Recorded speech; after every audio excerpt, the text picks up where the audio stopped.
5. American expansion.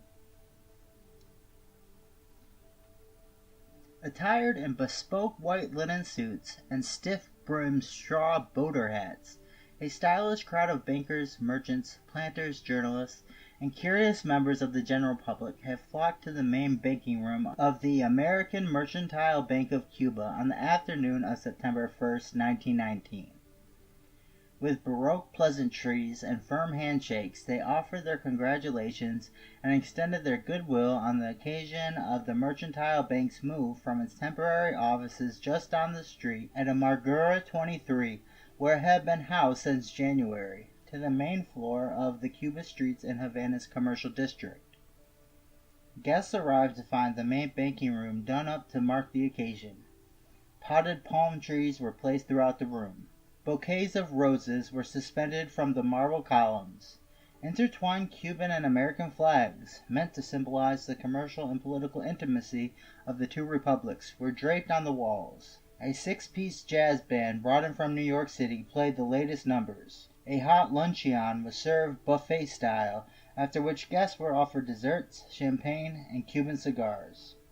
Ferdinand J. O'Mican, the Mercantile Bank's general manager, read a statement that was published in Bamarai, Cuba, the well-designed monthly journal whose launch coincided with the inauguration of the Havana branch, and that was reprinted in English and Spanish in the financial press of both the United States and Cuba.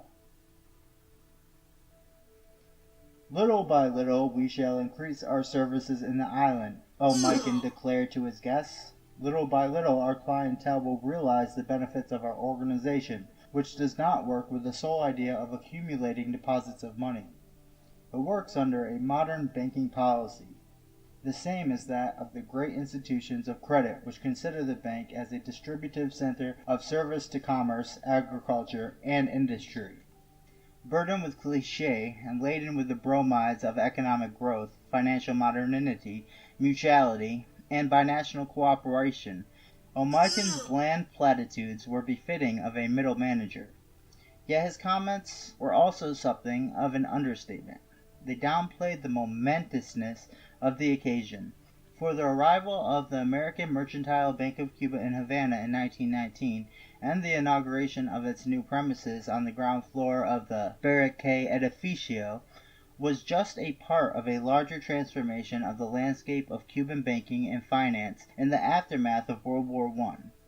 For many observers, it was not a transformation that occurred little by little, to borrow O'Mican's phrase, but one that came with abrupt and sudden force, seemingly without warning.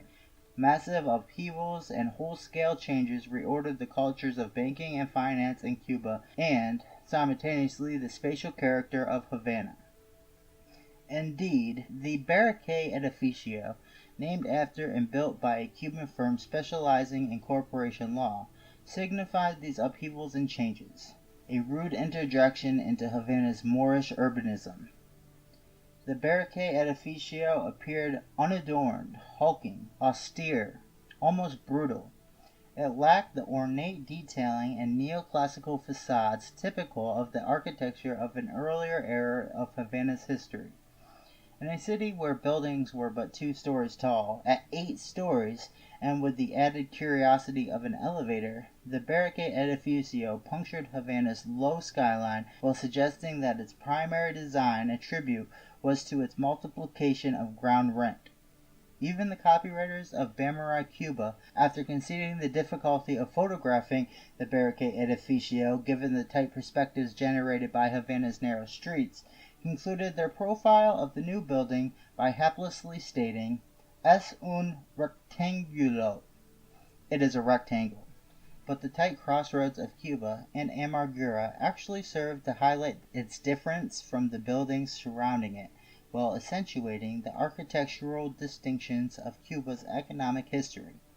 On one corner stood the Baroque mass of the San Francisco convent, constructed in 1627. On another, a late 19th century apartment building, the Hotel Union, its exterior design in a modest and romantic Bellas Artes style. The Barraquer Edificio represented a violent break with both traditions while highlighting the unfolding architectural history and the spatial contradictions and transformations of Havana and Cuba as the Republic was increasingly brought into the orbit of U.S. finance capitalism and under control of Wall Street's imperial banks. The arrival of the American Mercantile Bank of Cuba as the ground floor tenant of the Barraquer Edificio was both a sign and symptom of these economic and cultural changes in Cuba and across the Caribbean. Chartered in Connecticut in 1919, the Mercantile Bank of Cuba was a subsidiary of the Mercantile Bank of the Americas (MBA).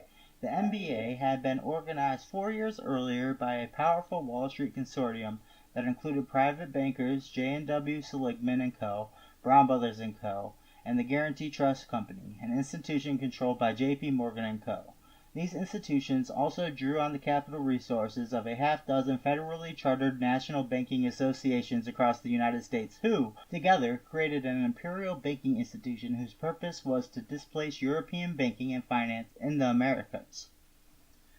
The MBA represented the fulfillment of the desires and dreams of the U.S. statesmen and bankers of 2 decades earlier who wished to create a U.S.-based international commercial bank, a Pan-American or American international institution that could dominate the financing of the commerce of the Americas. Those early plans had largely been stillborn. The International Banking Corporation proved to be the only surviving venture from that era.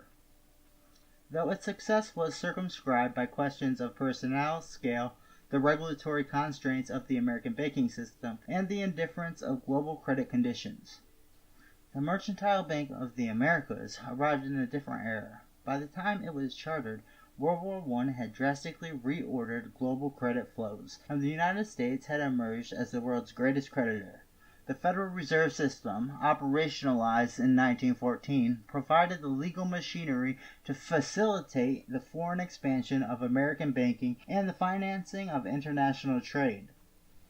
The branch bank network of the Citibank was rapidly expanding as it recast itself as an imperial institution. Wall Street's turn on the stage of global finance appeared imminent. The MBA was a radical and unprecedented experiment in the history of U.S. banking. It represented a new managerial and organizational structure for imperial accumulation, one distinguished by concentration, cartelization, coordination, and collusion. It was the product of an emergent U.S. imperial legal regime and emerged within a new context of regulation and empire. Paralleling the Citibank's foreign expansion under James Stillman and Frank A. Vanderlip, the history of the MBA offers another account of the ways in which imperial bankers navigated plural legal regimes and uneven regulatory geographies in the context of the changing financial conditions of World War I and the post-war era. Yet the rise and fall of the American Mercantile Bank of Cuba and its off-Wall Street parent, the MBA, also demonstrates the ambiguous history of Wall Street in Cuba and in the Caribbean region more generally. It suggests something of the paradoxical fortunes and doubtful fates of the internationalization of U.S. banking and the expansion of U.S. imperialism by the early 20th century. The story of the MBA is not about the inevitable hegemony of the United States in the Caribbean, but about its staggered incursion. It is not a tale of invincibility and triumph, but one of vulnerability and failure. Its time at the pinnacle of imperial banking and finance in the Caribbean was short, and almost as quickly as the cigar smoke had drifted away, the jazz band had packed up, and the well-wishers and business people had drifted into the enveloping warmth of Havana's September dusk, the American Mercantile Bank of Cuba abandoned its premises on the main floor of the Barraquer Edificio. Its offices were sold, and its history was relegated to the lost archives of banking and empire. The MBA's origins were in the mercantile world of the 19th century Atlantic, and the blood-washed annals of capitalism and slavery.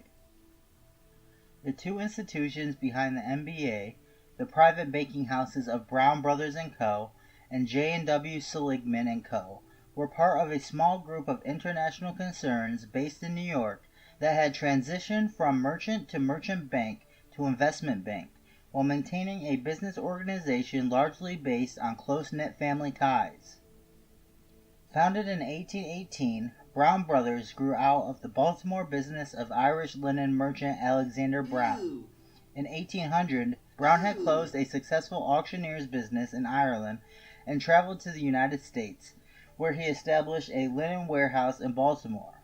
His 4 sons, William, George, John, and James, continued the Brown family business, exporting cotton, tobacco, and other commodities to Britain and importing linen. The firm secured a practical monopoly of the linen trade in Baltimore.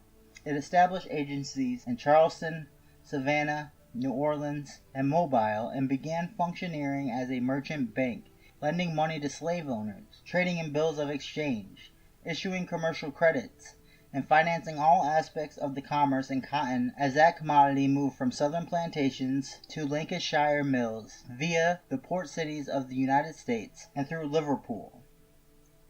The Brown banking business was founded in Philadelphia in 1812 as an outgrowth of the mercantile business and soon outgrew it. Brown's sons organized Brown & Company, later Brown Shipley & Co., in Liverpool in 1813, and Brown Brothers & Co. in New York City in 1825. The New York affiliate was organized when the firm recognized that the opening of the Erie Canal would divert commercial traffic through the port of New York. Brown Brothers was opened by James Brown in a building at 191 Pearl Street before moving to a long-term home at 59 Wall Street in Hanover. In 1836, the dry goods business of the firm was liquidated, and the firm focused its energies on international banking, emerging as an important agency for the marketing of Union bonds during the Civil War. J&W Seligman & Co. was founded by Joseph Seligman, a university-educated currency trader from Bayersdorf, Bavaria, who arrived in New York City during the Panic of 1837. He worked for a year as an account manager for a firm in Mauchchalk, Pennsylvania, before embarking on his own as a peddler provisioning goods throughout the South. He settled first in Mobile, Alabama, and joined by his brothers soon expanded the business to other southern cities and then to San Francisco, where they did a brisk and lucrative trade during the gold rush years. Like Brown Brothers, Seligman's commercial business began to bleed into financial services. The Seligmans opened the banking house J&W Seligman & Co. in New York City in 1848, and in 1862 organized a network of international affiliates whose organizational model was inspired by the networks of August Belmont and the Rothschild family. Seligman Brothers was organized in London, Seligman Perez in Paris, and Seligman and Stettheimer in Frankfurt. All were family owned and operated. While branches in New Orleans and San Francisco followed, the European affiliates would become independent concerns by 1897. During the Civil War, the Seligmans contracted as sutlers for the federal government and began marketing U.S. government securities in Europe. In 1863, they introduced U.S. government bonds to German investors. By the first decade of the 20th century, both Brown Brothers and Seligman had emerged as among the most important investment banking houses in New York City, with Seligman housed at 1 William Street and Brown Brothers at 59 Wall Street.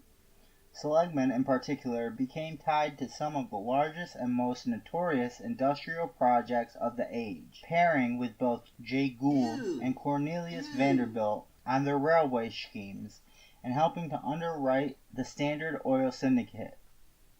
Seligman also participated in the financing of the Panama Canal, a project the firm had been interested in since the late 1880s, when alongside J.P. Morgan & Co. and Winslow Lanier & Co., it was a member of the U.S. Committee of the Panama Canal Company when it was still under French control. While they had resigned from the committee before the company collapsed, wiping out the savings of thousands of French workers and peasants, they received some $400,000 in fees. By the second decade of the 20th century, Seligman began working on another Caribbean project in conjunction with Brown Brothers, in what marked a shift in operations for both institutions, but was entirely in line with the trend of finance and politics at the time. Seligman and Brown brothers became embroiled in the politics of dollar diplomacy in Nicaragua through their ownership and control of the National Bank of Nicaragua (BNN) and the refunding of Nicaragua's sovereign debt. Their interest in Nicaragua had relatively innocuous origins, but quickly spiraled into a clotted mess of international diplomacy and military intervention. In 1910, Brown Brothers was approached by English businessman Samuel Cigar. Cigar was looking to retire and wanted to liquidate much of his stock portfolio. The portfolio included shares in the firm of George D. Emery & Co., a Boston-based company involved in the hardwood business. Emery & Co. held real estate in Massachusetts and had extensive timber rights in Nicaragua, some of which were embedded in a 1909 protocol between the United States and Nicaragua. The protocol was established when Nicaraguan President Jose Santos Zelaya revoked Emery's right to a lucrative timber concession on the grounds it violated the Nicaraguan Constitution. In response, the firm argued that the cancellation of the concession was a violation of the law and an infringement on the company's right. It filed a claim against the Nicaraguan government for future income loss. The dispute was settled through international arbitration, with the company's assets transferred to Nicaragua, and Emery awarded a settlement of $600,000, although the payment was suspended and folded into the protocol. Brown Brothers approached J&W Seligman & Co., and together they formed a syndicate to take over the Massachusetts properties and the Nicaraguan protocol while selling the timber rights to a New York company. They retained corporate lawyer Severo Molay Prevost to handle the negotiations. Born in Mexico, Molay Prevost had extensive experience in the Caribbean and Latin America. He had served as a commissioner handling the Venezuela-British Guinea boundary dispute, had emerged as one of the foremost experts on international law, and had offered legal advice on regional bond issues, railroad projects, and sugar plantations. Molay Prevost traveled to Washington to investigate the history of the protocol in the State Department records, and while there learned that the U.S. government was searching for a U.S. bank through which a loan could be negotiated for the government of Nicaragua as part of a broad plan to reorganize and rehabilitate the finances of Nicaragua along the lines of what had been worked out in the Dominican Republic. Molay Prevost brought this information to the attention of Brown Brothers, and on February 2, 1911, James Brown, the grandson of the Brown Brothers patriarch Alexander Brown, wrote to Secretary Knox expressing interest. That summer, the United States and Nicaragua signed the Knox-Castrillo Convention, authorizing the provision of a $15 million loan to reestablish the credit of the Central American Republic via a refunding of the public debt, the paying off of outstanding claims against the country, and the stabilization of finances through the controlled collection of customs. Although the State Department approved the Brown Brothers and Seligman bid for the loan, and the convention was approved by the Nicaraguan Congress, it was blocked by the U.S. Senate.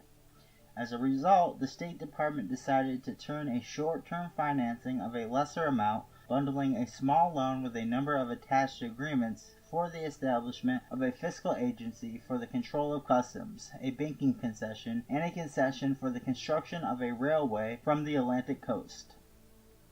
Once the agreement was signed, the bankers hired Charles A. Conant and Francis C. Harrison to investigate conditions in Nicaragua. Conant had already worked on fiscal and monetary reform in Mexico, China, and the Philippines. Harrison had recently served as head commissioner of the paper currency of British India. Paid $10,000 each from the Nicaraguan treasury, they traveled to Nicaragua and stayed for almost 5 months. They found that conditions in Nicaragua were worse than expected, as government issues of currency had increased the cost of retirement.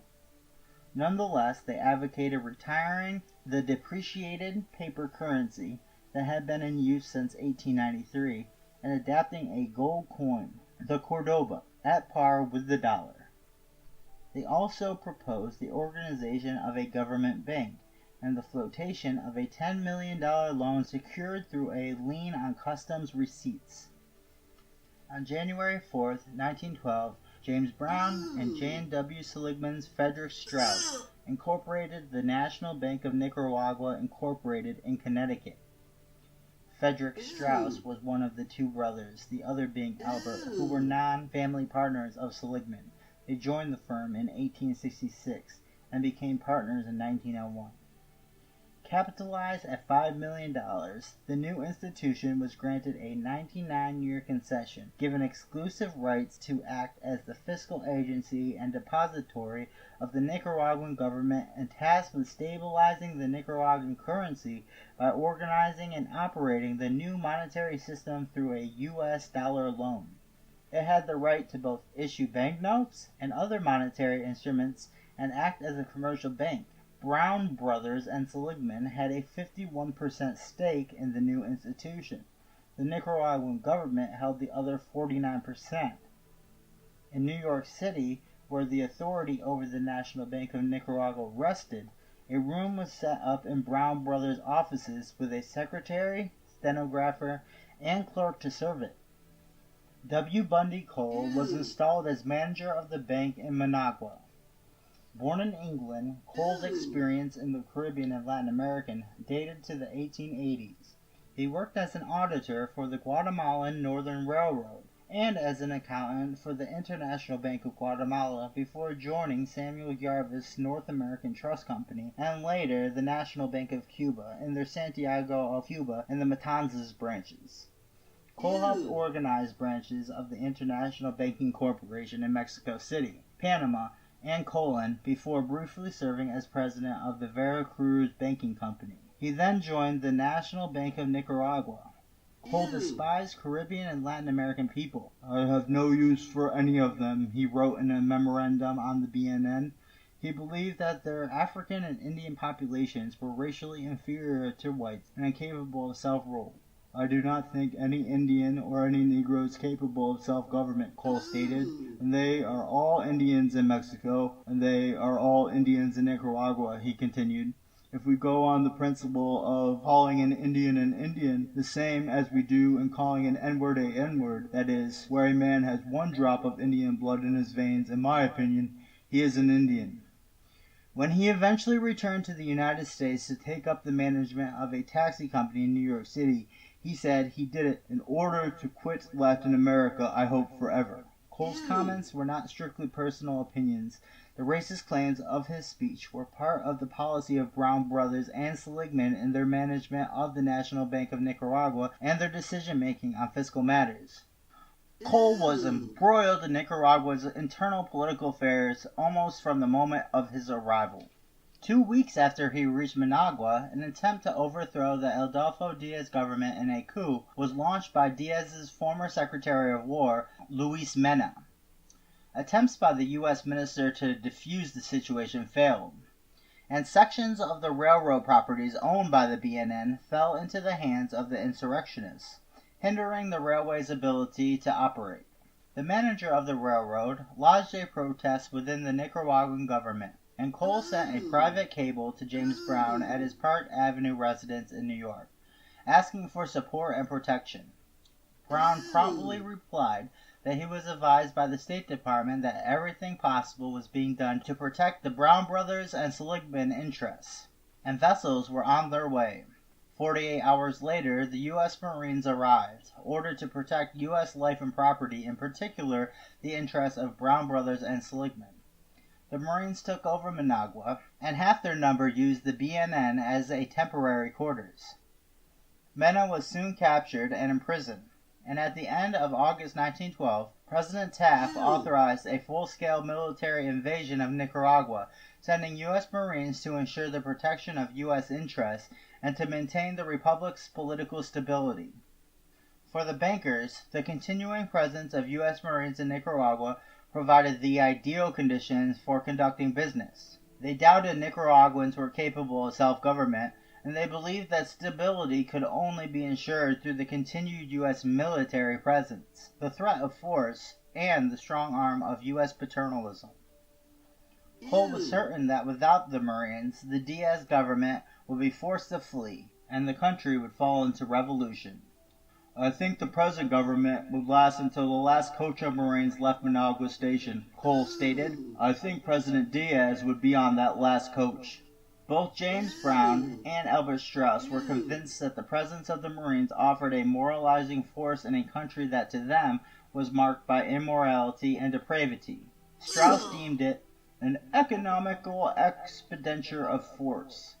They also believed that the Nicaraguans cared little if the United States occupied their country and had little interest in national questions per se. While Strauss admitted he had never visited Nicaragua, he argued that there not such a thing as public opinion in the sense that we know it in this country. The peon is a laborer and is satisfied if he makes a living. The presence of U.S. Marines in Nicaragua strengthened Brown Brothers and Seligman's positions in the country. They were able to use the threat of withdrawal against the Diaz regime, and Diaz, who was politically and financially vulnerable, had little choice but to acquiesce to their demands if he wanted to remain in power. Diaz was personally insolvent and had to beg the National Bank for his salary and expenses. His government was not much better off. Cole withheld the salaries of government officials, agreeing to release funds only if the government agreed to cede control of the National Railway to the bankers. There is no money, Cole stated in response to a request for funds from the Nicaraguan ministers. Nor will there be any, nor will the bankers advance another dollar unless the Assembly approves this contract. Desperate for an infusion of cash, in the fall of 1913, the Nicaraguans appealed to the State Department to authorize the creation of another bank that could serve as an alternative to the BNN. They spoke favorably of a tentative agreement drawn up with Samuel M. Jarvis of the National Bank of Cuba and the National Bank of Santo Domingo for an additional loan and the organization of a new financial institution. While the Jarvis plan appeared to be a ruse to support his endeavors in the Dominican Republic, it died when Brown Brothers and Seligman stepped in with further financing, tightening their control of the Nicaraguan economy. By 1914, 3 short years after Millet Prevost had first approached James Brown, Nicaragua had become a mere item in the accounting ledgers of Wall Street. Seligman partner Frederick Strauss was appointed as president of the National Railroad of Nicaragua, the only line in the country. James Brown of Brown Brothers remained president of the National Bank of Nicaragua, the republic's most important commercial bank and its de facto government bank. Brown's signature on the Nicaraguan Cordoba, like that of the Citibank's Roger Farnham on the Haitian board, became both a sign of authority and the marker of the compromised independence of a country that would come to be known as the Republic of Brown Brothers. The National Bank of Nicaragua was the first foreign venture of Brown Brothers and Seligman. It was not to be their last. Indeed, the onset of war in Europe on July 28, 1914, sparked a remarkable expansion of Brown Brothers and Seligman in the international field as they sought to create a U.S. imperial bank that could take advantage of the new unsettled conditions of global trade and finance. For James Brown, the war was marked by possibility. Brown was among the more cosmopolitan figures in U.S. banking and business. He had been educated at preparatory schools in Europe before he was graduated from Columbia University in 1883. When he joined the family firm, he first worked in Europe and in England. He was fluent in Spanish, had an international vision of financial conditions, and after being a partner in the firm in 1901, continued to work on international issues. The organization of the BNN was largely the result of his vision, and he now contemplated organizing a Pan-American banking institution. In May 1915, Brown and Seligman's Albert Strauss attended the Pan-American Financial Conference in Washington, D.C., where they represented both the National Bank of Nicaragua and the Republic itself. Organized by the Pan-American Union, the conference brought together business people and bankers to discuss the possibility of expanding the trade and finance of the hemisphere. Brown and Strauss were joined by other bankers, including Albert H. Wiggin and A. Barton Hepburn of the Chase National Bank, J.P. Morgan & Co.'s Henry P. Davison, and Willard D. Straight, Frank A. Vanderlip of the National City Bank, Jacob H. Schiff of Kuhn, Loeb & Co., and Benjamin Strong, the first governor of the Federal Reserve. Among the conference resolutions was an affirmation of the importance of the granting by United States bankers and businessmen of ample credits to Latin America and the prompt vision of the necessary organization and facilities of this purpose. James Brown realized the moment had come. In August 1915, Brown's Pan-American Banking House was born. That month, he launched an institution called the Mercantile Bank of the Americas, Ltd. Like the National Bank of Nicaragua, it was chartered in Connecticut and capitalized at $5 million. Brown was installed as president of the new institution, while the directorate was filled by Albert Strauss, William S. Cox, Thatcher M. Brown, Jason Nielsen, and Frederick Strauss, all of whom were directors of either Brown Brothers or Seligman. Alfred Mayer was appointed general manager of the New York parent at 20 Exchange Place. Mayer would be joined in 1918 by Frank J.R. Mitchell, who had been the president of Samuel M. Jarvis's ill-fated National Bank of Santo Domingo. Before the Mercantile Bank of the Americas commenced operations, it underwent a massive shift in its organization and management. In the spring of 1916, the bank's directors issued an additional 6,000 shares, valued at $100 each. All of the shares were purchased by the Guaranty Trust Company, and the trust company added directors including Charles H. Sabin, president of the company, and Albert Breton and Eugene Stetson to the MBA board. The purchase gave the Guaranty Trust Company a controlling stake in the MBA, while giving the MBA the authority and financial clout of the most powerful financial institution in the United States, J.P. Morgan & Co. Morgan & Co., like Brown Brothers and Seligman, dated back to the 19th century. The original firm was founded by Baltimore merchant George Peabody. Peabody moved to London and became active trading commodities, offering financial services to U.S. importer-exporters and promoting U.S. securities. His firm was almost wiped out in the Panic of 1857, only rescued by the Bank of England, and eventually taken over by another U.S. merchant, Junius Morgan. Morgan's son, John Pierpont, partnered in 1871 with Anthony Drexel to create Morgan & Co. Drexel provided the capital and Morgan offered the connections. After the Civil War, the firm raised millions of dollars in the securities market for the federal government and the railroads. With Anthony Drexel's death in 1895, the company became J.P. Morgan & Company, retaining ties with Drexel & Company in Philadelphia, the Morgan Hargis & Company of Paris, and J.S. Morgan & Company in London. Morgan served as a conduit for European capital into the United States.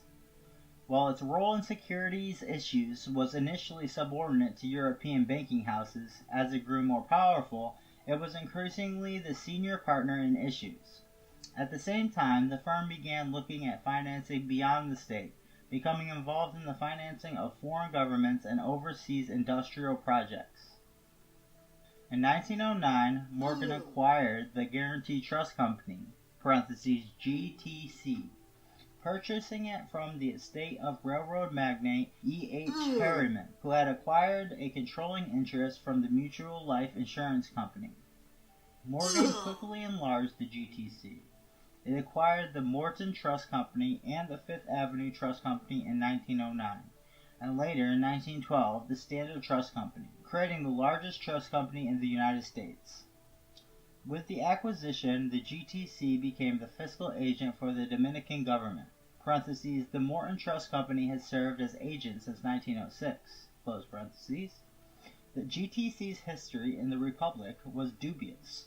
The commissions it charged on the handling of Dominican funds were found to be illegal, and it was forced to return $228,000 to the Dominican Treasury in 1923.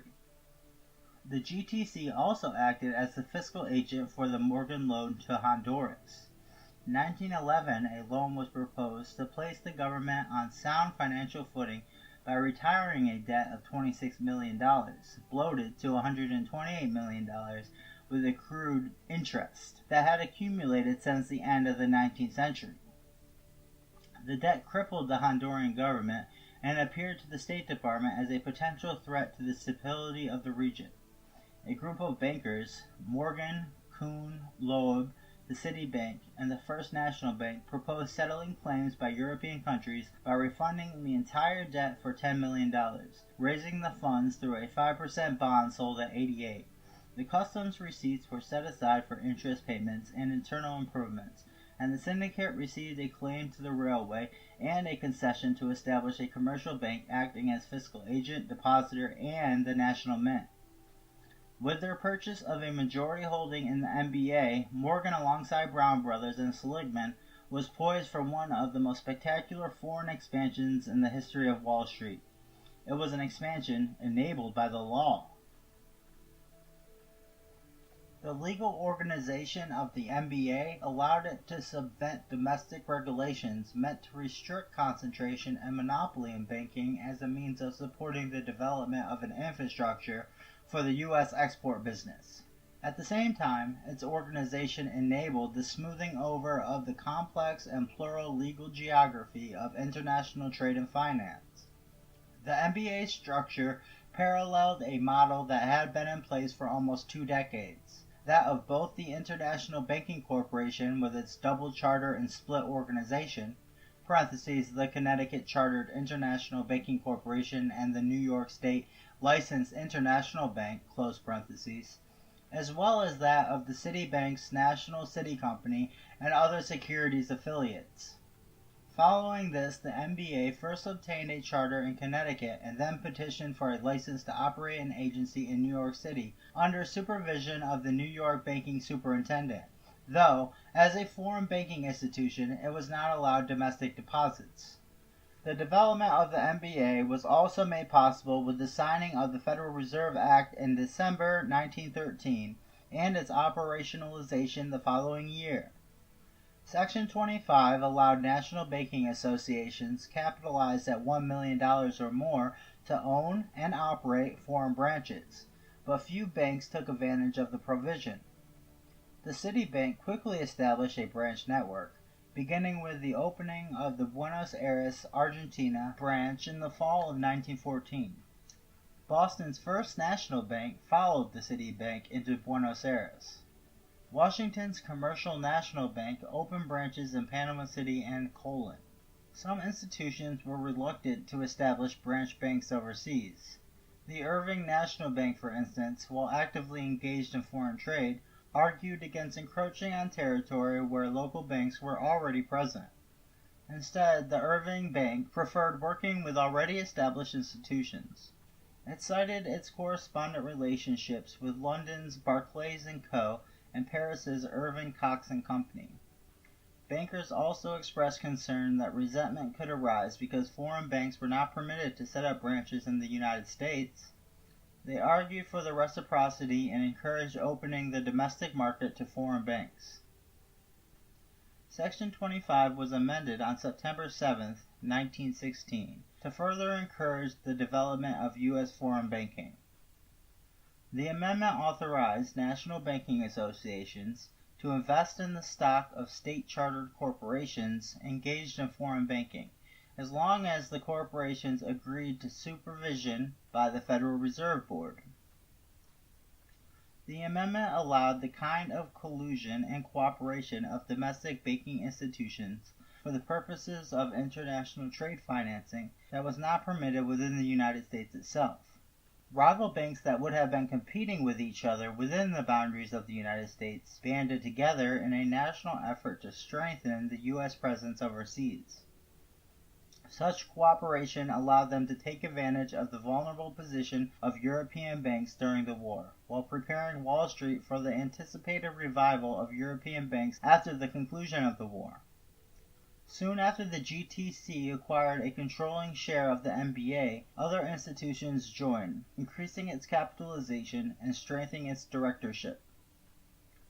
The consortium backing the NBA soon stretched beyond Wall Street to the regional centers of U.S. capital and commerce.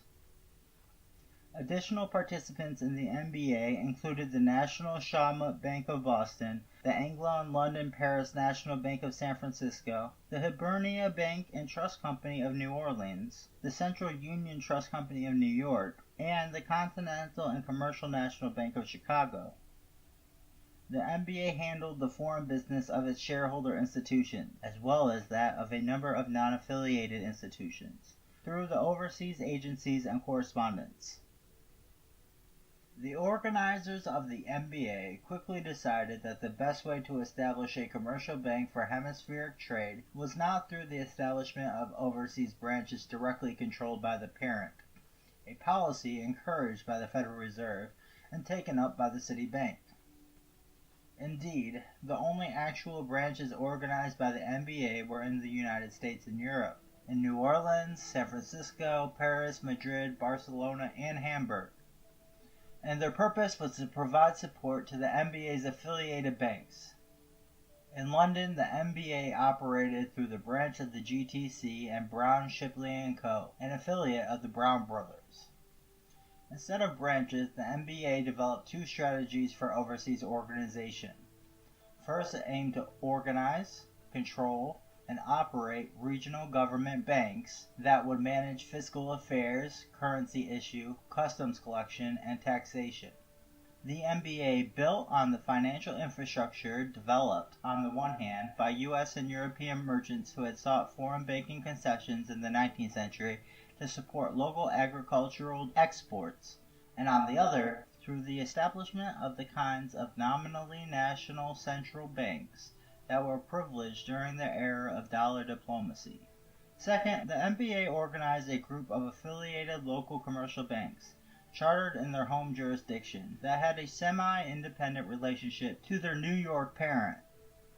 These commercial banks were managed by both U.S. and local representatives, but their directorship and ownership remained with the NBA.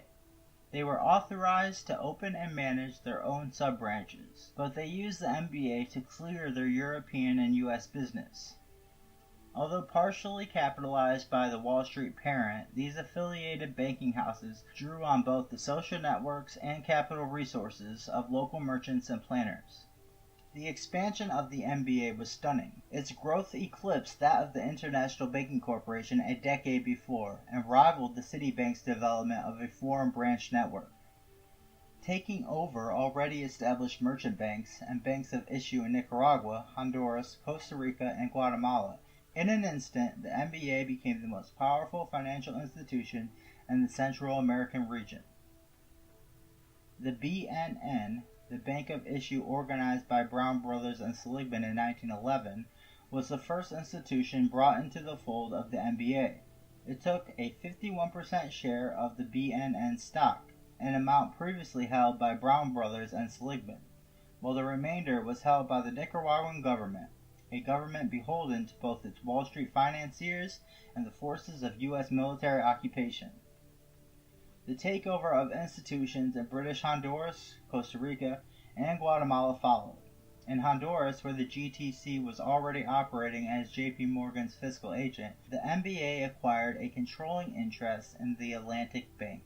Based in La Ceiba on the north coast, the Atlantic Bank was founded on February 9, 1913, by the New Orleans banana planter Vicario Brothers & Co., the predecessor of the Standard Fruit Company.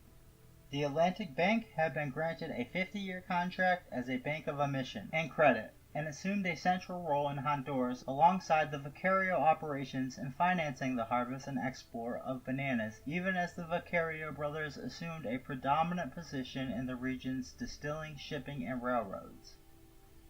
With branches in Tegucigalpa, San Pedro Sula, Puerto Cortes, Tela, and Amapola, the Atlantic Bank was one of the most powerful financial institutions in the country. Competition in Honduras came from the Bank of British Honduras. Incorporated in 1902 by Mobile, Alabama capitalist financing Belgian hide and mahogany export, it was taken over by the Royal Bank of Canada in 1912. In Costa Rica, the NBA acquired shares of the Mercantile Bank of Costa Rica. Headquartered in San Jose, the Mercantile Bank of Costa Rica had been established by the firm of Rojas y Fernández and opened in 1908. In Guatemala, the MBA gained control over the Bank of Guatemala. The Bank of Guatemala, established in 1895 and partly controlled through the German-American merchant Adolf Stahl and Schwartz & Co., along with its agencies in Antigua, Oban, Cotepeque, Esquintala, Jutepa, Mazatenango, Pochuta, Quetzaltenango, Ritahuliu, Salama, and Zacapa. Through the bank, Stahl had lent freely to his friend Guatemalan dictator Manuel Estrada Cabrera, offering him short-term loans whose interest hovered around 20% and whose amortization the state revenue privilege, and whose proceeds often went to goods sold by Stahl himself. Stahl and the Bank of Guatemala helped to bankrupt the country while angering foreign bondholders. A director of the Anglo and London Paris National Bank of San Francisco, Stahl joined the directors of the MBA and became an important influence in its Cuban affiliate, the American Mercantile Bank of Cuba. In addition to the purchase of governmental banks, the MBA also organized a series of commercial banks, each independently capitalized by both the parent bank and the stockholders in the MBA.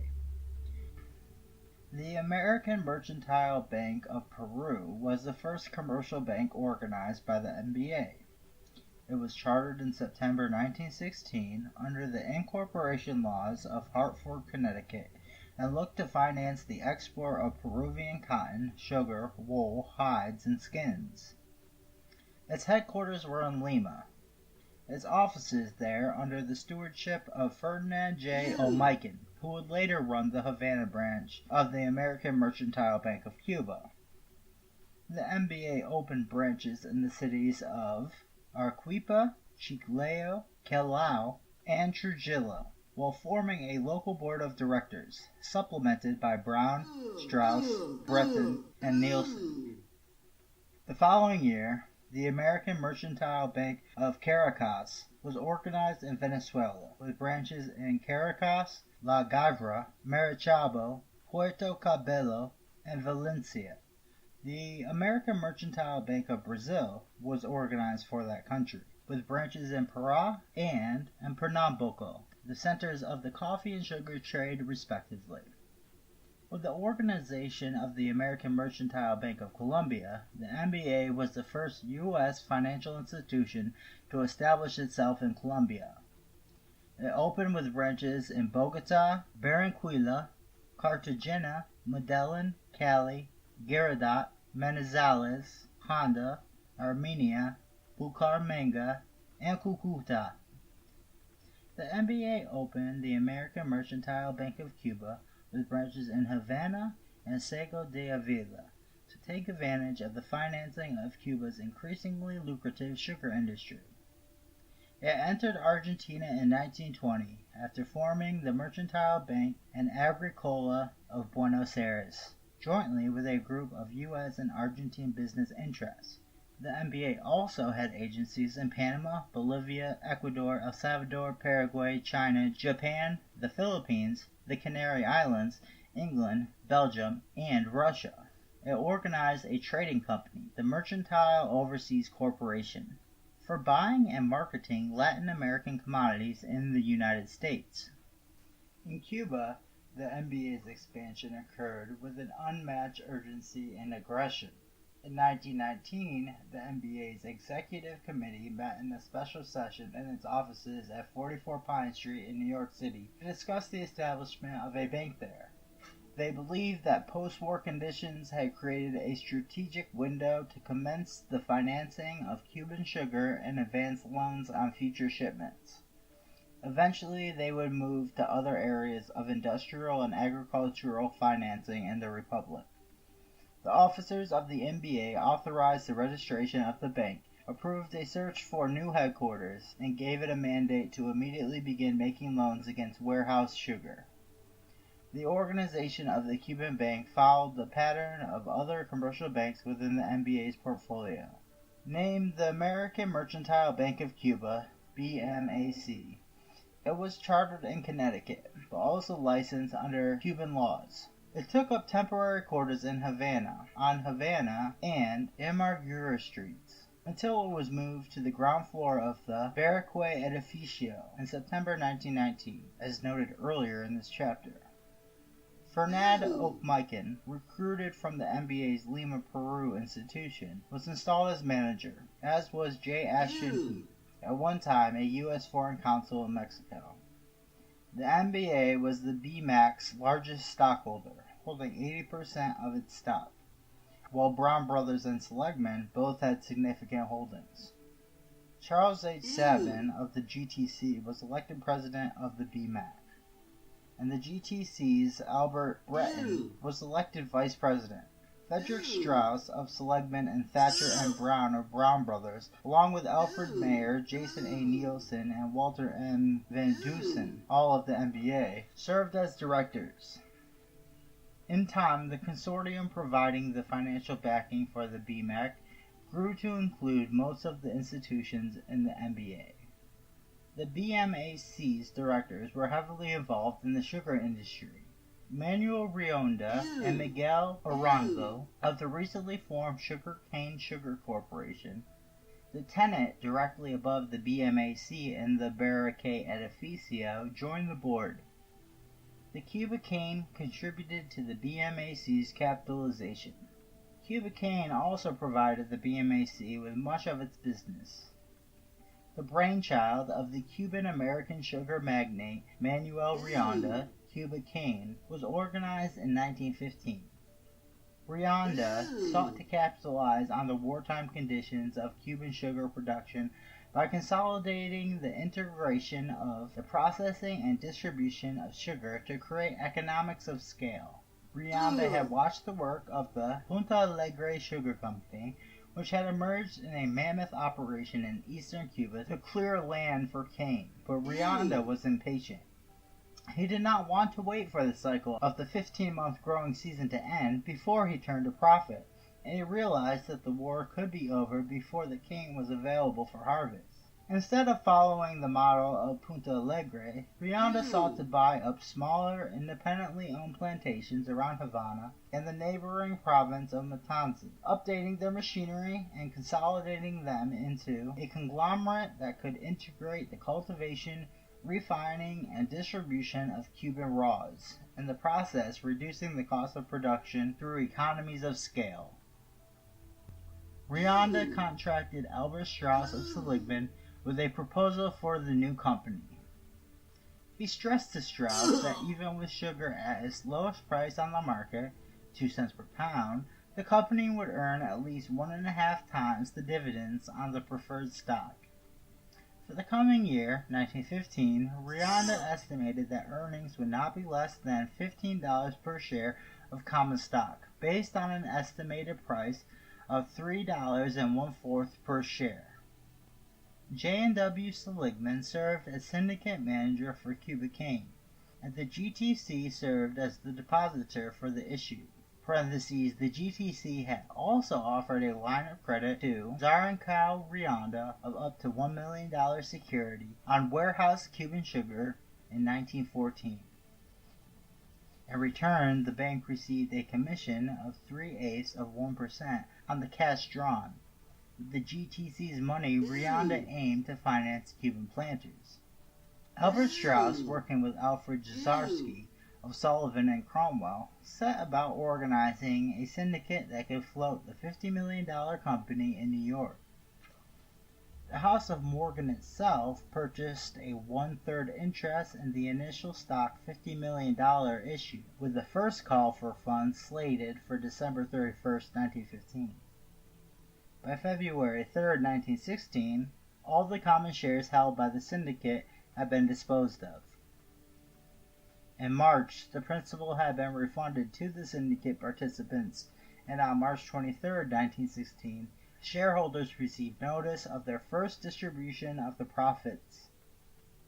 Within 2 years of operation, the Cuba Cane Sugar Corporation had cleared $19 million in profit on the back of the purchase of 17 sugar mills, combining 500,000 acres of land with 500 miles of railroad track, 400 locomotives, and 2,500 cane cars. Much of the business of the BMAC came through the ties that GTC and Seligman had to the Cuba Cane Corporation, especially through the financing of the colonos that provided sugarcane for the corporation. The Ciego de Avila branch of the BMAC was organized for precisely this purpose. The colonial system had emerged as means to rectify the problem of labor after emancipation and grew up at the same time as the new, modern, rational, quasi-industrial central system of the late 19th century. A small planter contracted to a certain parcel of land. The colono delivered raw sugar cane to the mill owner, the hacendado, in this case Cuba cane. Leland Hamilton Jenks described the colono-hacendado relationship as a tributary one, and pointed out that the mill owner typically made advances to the colono secured by future crops, and so all the risk of production fell on the colono. Working with both Cuba cane and Zarancaurianda, the BMAC began making advances to Cuban colonos. While the sugar company brought in the clients, the bank provided the capital. Under their arrangement, 2/3 of the financing would come from the bank, and they would divide the 6% interest payment plus commissions. The company agreed to hold warehouse receipts for sugar in trust, while the colonos were contracted to liquidate the advances at the end of the crop with either cash or receipts on warehouse sugar. By May 1919, the BMAC held local personnel and corporate accounts amounting to $829,826.60, and by the end of August it had made loans and advances to the amount of almost $10 million to Cuban colonos, ranging from $5,000 to Domingo Casal and Matanzas to $80,000 to Julian Guru Furasagueta, with most credits between $20,000 and $40,000. As we saw in the previous chapter, the sugar financing during these years was increasingly reckless. Banks made credits easily available and planters took advantage. Planters demanded increasingly aggressive terms of finance, and bankers obliged. In October 1919, Jose Ignacio Lesma approached Havana branch manager Ferdinand Oakmican and the BMAC with a proposition. Lesma was a Spanish planter who controlled the Luis San Cayetano, Triunvirato, and Limones Centrales. An original customer of the bank, Lezama had deposited almost $40,000 with it and had already endorsed loans to colonos, but he sought to expand the BMAC's involvement in his affairs. In a long conversation with Oakmican, he explained that he wanted to consolidate his business interests and shelter them in a single financial institution. He claimed that his outstanding debts totaled approximately $8 million, all of which was fully secured, and that once the present sugar crop was sold, he would have more secured through a first mortgage on all of his properties, whose value, Lezama suggested, was conservatively estimated at $26,265,000.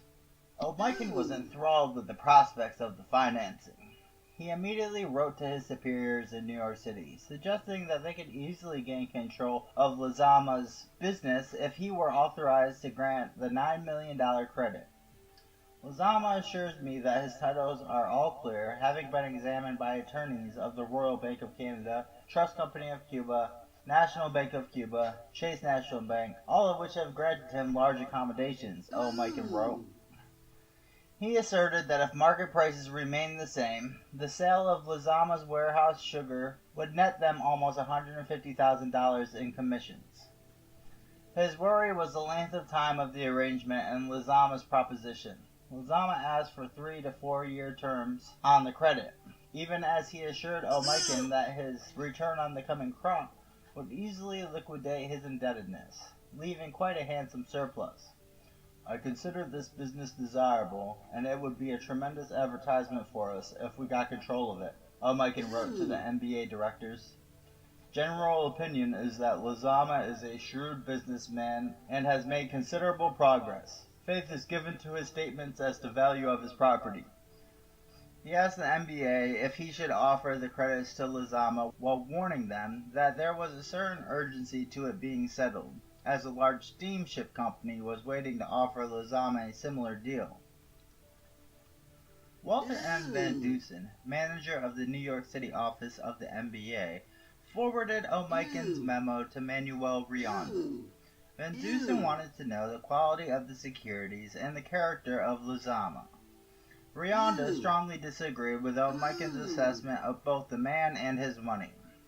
I do not share Mr. O'Miken's idea that the value of the property stated at $26,250,000 is extra conservative, Rionda replied. On the contrary, I consider it extra excessive. He wrote that he was against such a large transaction, even if they could extend the credit, claiming that an advance of $9 million would be excessive. Rionda also questioned Lizama's reputation and character. In addition to all this, he concluded, the moral standards should be looked into. O'Miken reluctantly refused the credit of Lizama based on the advice of his superiors. For the NBA, it was fortuitous that Rionda questioned Lizama's moral standards. A year later, Lizama's business was exposed as almost entirely fraudulent. Lizama declared bankruptcy in May 1921 and fled the country, leaving behind $7,758,197.24 in debts, largely to the National Bank of Cuba.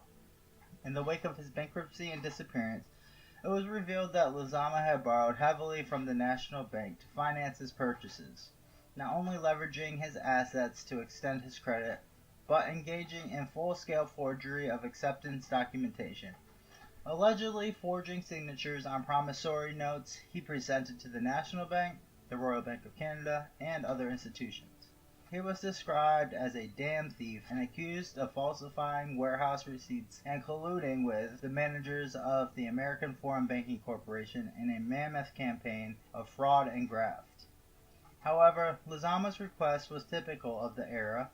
Extra excessive sugar financing, to borrow Rionda's phrase, was the order of the day, and during the dance of millions, values were stretched and distorted. Speculation was rampant, and dizzying sums of money were made, seemingly overnight. For some within the NBA, portents of trouble within the Cuban economy were appearing by the end of the summer of 1920. In The Compass, the NBA's house organ, the relentlessly optimistic and upbeat editorials on Cuban economic conditions increasingly included dire assessments of a slump in commodity prices, comments on a return to bartering, the abandonment of the banking system, and the withdrawal of savings as individuals questioned the solvency of the banks. Credit became increasingly constricted as bankers no longer lent as freely as before, and the circulation and movement of goods slowed to a crawl as buyers found they could not afford many of the U.S. and European goods ordered during the dance of millions. Unsold goods piled up on wharves and were left to rot as debts were left uncollected. Importers abandoned orders they could no longer afford, and Havana's new rich curtailed their spending. For the directors of the NBA, the first signs of a problem were in rice, not sugar. During the July 22, 1920 meeting of the directors of the BMAC, they discussed the worrying phenomenon arising from a combination, on the part of Cuban merchants, to repudiate purchase of rice in view of the decline in price, especially with reference to the bank's possible loss in this connection. On September 1, 1920, Manuel Rionda wrote to W.A. Merchant of the National Bank of Cuba. He was blunt in his assessment of Cuban conditions, but offered a glimmer of optimism. The sugar situation is very bad, he wrote. Personally, I believe that we have seen the worst.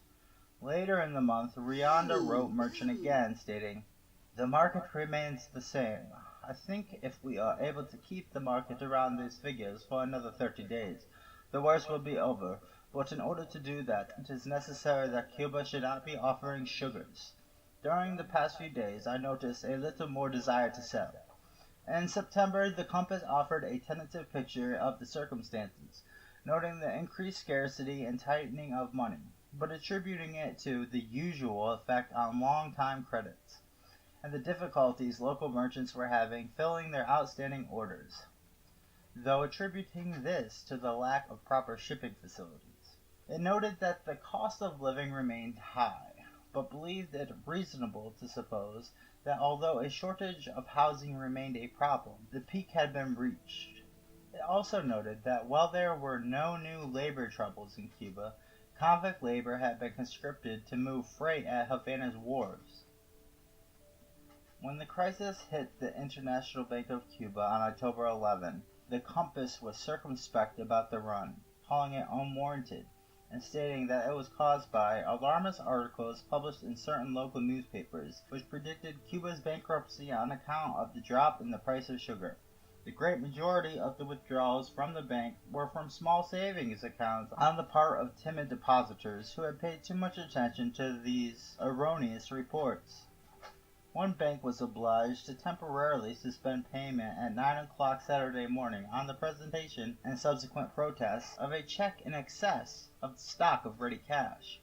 The remainder of the institutions continued payment until the regular closing hour, meeting all obligations as presented, and putting additional pay windows in service for the accommodation of the public. Even so, like the Citibank and the Royal Bank of Canada, on October 12, the NBA shipped $500,000 from the United States to the BMAC to shore up its reserves. Subsequent shipments followed on October 16th, 18th, 21st, 25th, and 30th, amounting to $2,915,000. The infusions of cash allowed the BMAC to keep its doors open during the moratorium, while it attempted to maintain the confidence and trust of its depositors and clients.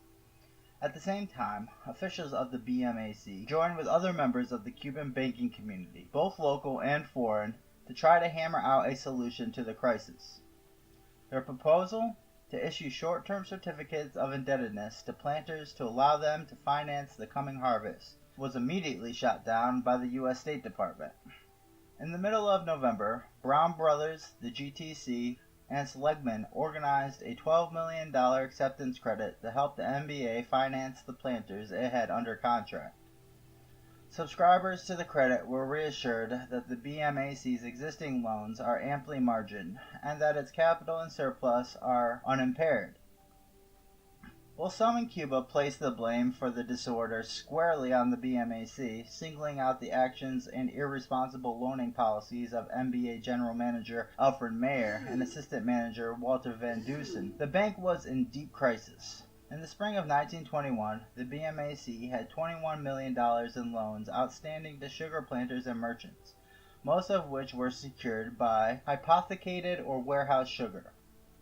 But the collapse in the price of sugar had severely devalued the collateral, and it soon became apparent that the debtors would be unable to pay off their loans as they became due.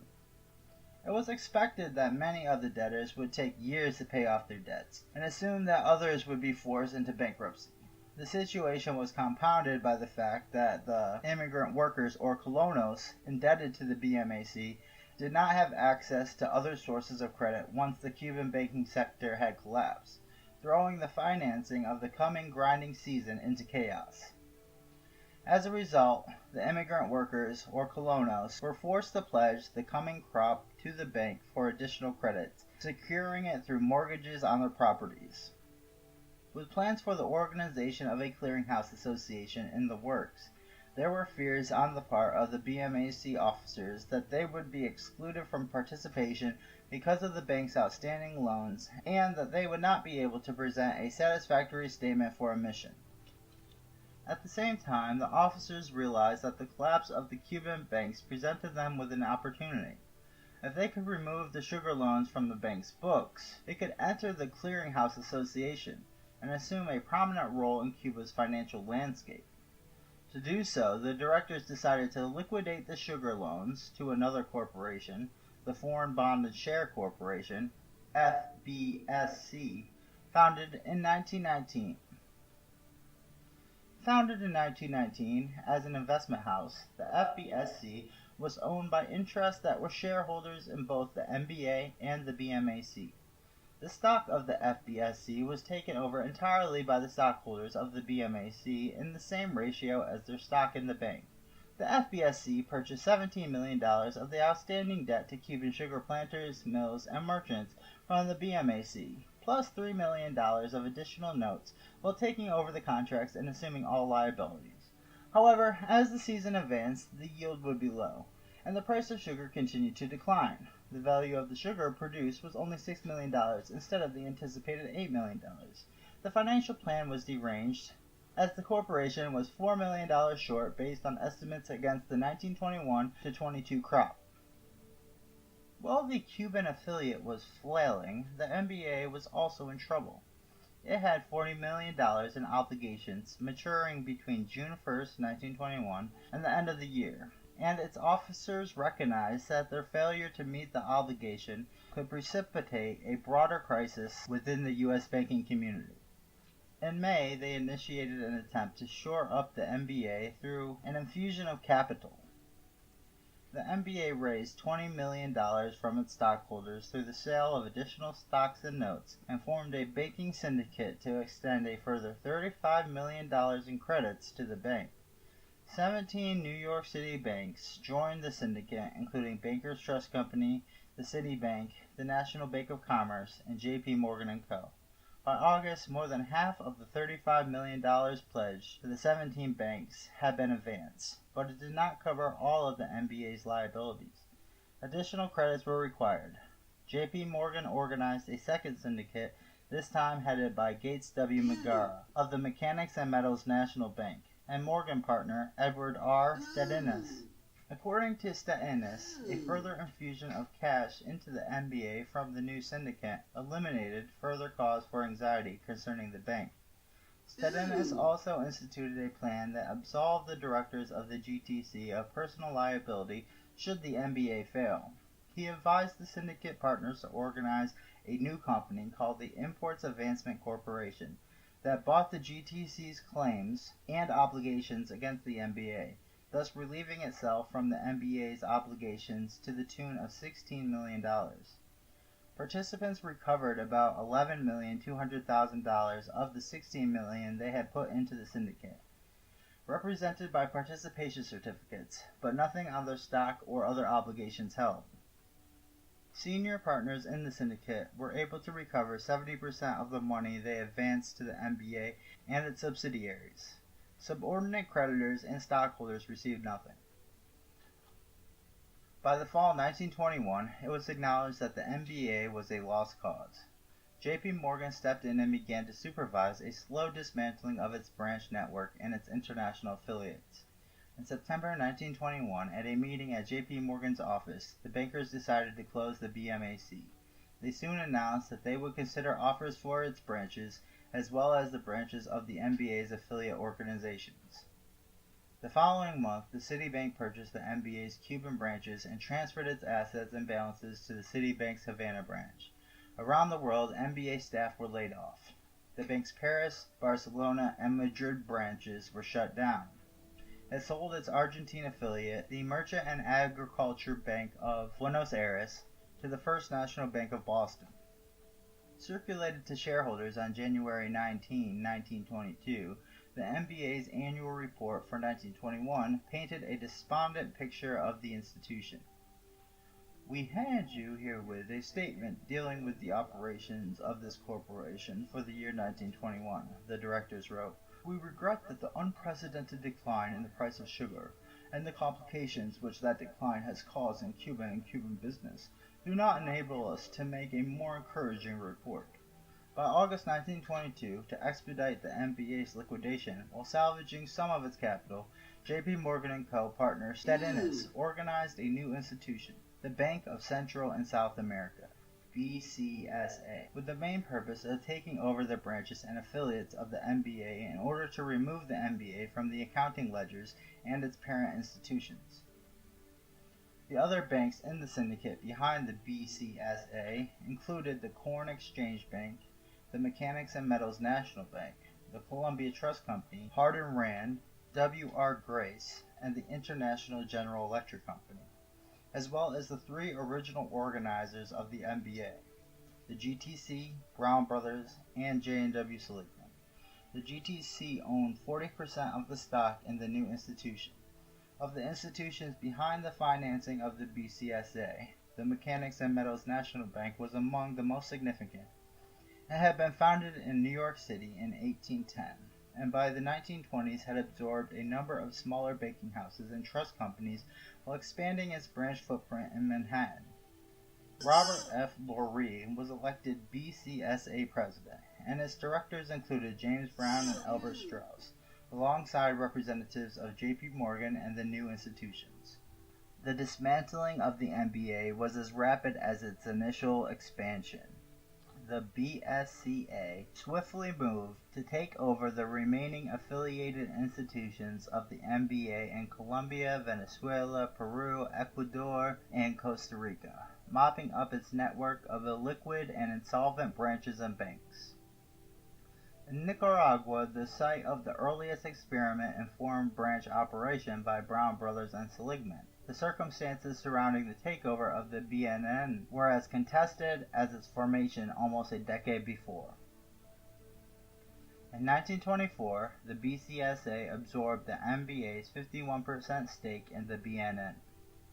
A month later, the Nicaraguan government bought out the BCSA shares for $300,000 and at the same time took over the trading company, the Mercantile Company of Ultramar. The news of the sale provoked a crisis of confidence in the bank in some quarters. Wealthy depositors rushed to withdraw their funds. They worried that the nationalization and the Nicaraguan control would encourage unsound banking practices and lending policies based on patronage and the issuance of political loans. Holders of the Nicaraguan debt feared that nationalization would destabilize the economy, leading to the depreciation of the Cordoba. There were also concerns that the withdrawal of the New York bankers from the directorate meant the end of auditing and inspection according to the standards of the Federal Reserve. The value of shares in the BNN plummeted. In response to the concerns, Nicaraguan President Bartolomé Martinez allegedly begged the U.S. directors to remain as a friendly service to the Nicaraguan people, and pledged to adhere to the inspection regimes of the Federal Reserve. To quell the anxieties of depositors and bondholders, the bankers agreed to maintain friendly relations between the BNN and the BCSA, and by proxy, with Brown Brothers, Seligman, the Guarantee Trust Company, and J.P. Morgan & Co. Robert F. Lurie of the BCSA and the Guarantee Trust Company was appointed president of the BNN. Meetings of the BNN's board were held in New York City. Management of the Managua headquarters remained under the control of Wall Street. The directors demanded that the authority to make managerial appointments remain in their hands, while dictating that the manager would report directly to New York, not to the Nicaraguan government. During the transaction, not only did the bankers manage to maintain control of an institution that was supposed to be nationalized, but they did so at great profit. When the Brown Brothers and Seligman first bought the shares, it paid $153,000. It was sold back to the Nicaraguan government for $300,000. The deal for the bank was criticized in both the United States and Nicaragua. However, Louis S. Rosenthal insisted the benefit redounded to the Nicaraguans. Appointed in 1924, Rosenthal was the new manager of the BNN. A former journalist and civil engineer who had joined the BNN as assistant manager of the Managua branch in 1919, Rosenthal remained with the BNN until 1929, when he joined the Chase National Bank in Havana. In the meantime, Rosenthal asserted that in the sale of the BNN, no allowance had been made for goodwill in the sale price, and he claimed that the actual realizable value of the BNN was at least $610,000. For the rest of the 1920s, the BNN remained a contested symbol of Nicaragua's sovereignty and a target for both political aspirants attempting to seize power from the prevailing government and for anti-imperialist insurgents seeking the removal of U.S. influence from the country. In 1926, the Bluefields branch of the BNN was broken into, and 161,642.06 in unissued Cordorbas were stolen. The branch was temporarily closed, though Rosenthal pledged to stand by all of its obligations, and both Rosenthal and Robert F. Lurie sent protests to the U.S. State Department. Like Bundy Cole before him, Rosenthal was in the thick of such conflicts, and through his position as both manager of the bank and receiver general of the Nicaraguan government, actively intervened in Nicaragua's internal affairs. And like Cole, Brown, and Strauss before him, Rosenthal insisted that economic conditions in Nicaragua could only be improved if political conditions were stabilized, and he pushed for a $12 million loan that could support the financing of a Nicaraguan National Guard to maintain order in the country. Negotiations for the loan floundered because of the differences between Wall Street and the State Department. Yet even without the additional financing, BNN was a lucrative piece of business for Wall Street because of its dominance in Nicaragua's commercial and financial life. But its stranglehold on the economic life of the country was also a motivating force behind the coming years of peasant insurgency against U.S. imperial rule in Nicaragua, led by Augusto Sandino. The official losses to the investors in the Merchant Bank of the Americas were placed at $20 million. Privately, the figure was estimated to be $80 million. The actual figure is less important than the fact of failure. The rapid rise of the NBA represented the headstrong ambitions of Wall Street as it attempted to assert itself within the foreign financial markets from which it had long been excluded. Yet to some degree, such ambition was fired by an arrogance that represented both a misreading of the global market and the difficult, oftentimes unfortunate decisions concerning foreign branch management, and thus represented the ambivalent fortunes of U.S. imperial banking. While short-term profits were realized, a long-term vision was never secured. The Royal Bank of Canada, RBC, most benefited from the collapse of the NBA and its failed attempts at imperial banking. Although the RBC was rumored to have lost $25 million in Cuba because of the collapse of the price of sugar, it used the crisis as an opportunity to strengthen its position in Cuba and throughout the Caribbean and Latin America. In Cuba, the RBC took advantage of what Bank President Herbert S. Holt referred to as the elimination of weak local banks. Its Cuban deposits almost doubled overnight as depositors withdrew funds from the failing local banks, and by the middle of the 1920s, the RBC held close to half of Cuba's deposits in 60 branches across the island. The RBC absorbed the assets of the Trust Company of Cuba and acquired the banking business of the Cuban merchant Pedro Gomez Mena. It also took over a number of eastern Cuba sugar mills that had defaulted on their mortgages, acquiring the Central Ticajo, Central Buguenos, and Central Oriente, and formed a holding company for their operations. Elsewhere in the region, the RBC took over many of the old NBA institutions now controlled by the BCSA. In 1925, the RBC purchased the remaining BCSA affiliates in Peru, Colombia, Venezuela, and Costa Rica, including 17 branches. The purchase added to a Caribbean network with nodes in the Bahamas, Barbados, Jamaica, Grenada, Costa Rica, Antigua, Dominica, St. Kitts, Nevis, Montserrat, Tobago, and Haiti.